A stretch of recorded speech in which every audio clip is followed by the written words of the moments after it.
بسم الله الرحمن الرحيم يسبح لله ما في السماوات وما في الأرض الملك القدوس العزيز الحكيم هو الذي بعث في الأميين رسولا منهم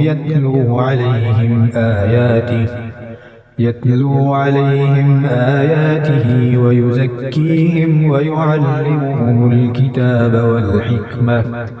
وإن كانوا من قبل لفي ضلال مبين وآخرين منهم لما يلحقوا بهم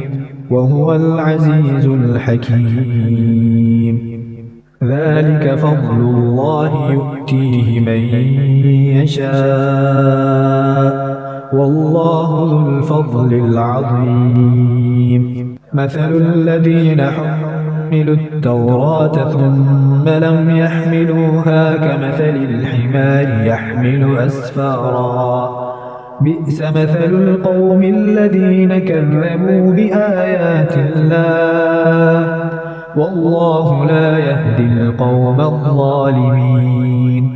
قل يا أيها الذين هادوا إن زعمتم أنكم أولياء لله من دون الناس فتمنوا الموت إن كنتم صادقين ولا يتمنونه أبدا بما قدمت أيديهم والله عليم بالظالمين قل إن الموت الذي تفرون منه فإنه ملاقيكم ثم تردون إلى عالم الغيب والشهادة فينبئكم بما كنتم تعملون يا أيها الذين آمنوا إذا نودي للصلاة من يوم الجمعة فاسعوا إلى ذكر الله وذروا البيع ذلكم خير لكم إن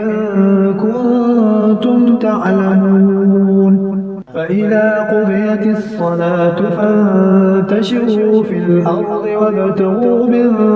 فضل الله واذكروا الله كثيرا لعلكم تفلحون وإذا رأوا تجارة أو لهوا انفضوا إليها وتركوك قائما قل ما عند الله خير من اللهو ومن التجارة والله خير الرازقين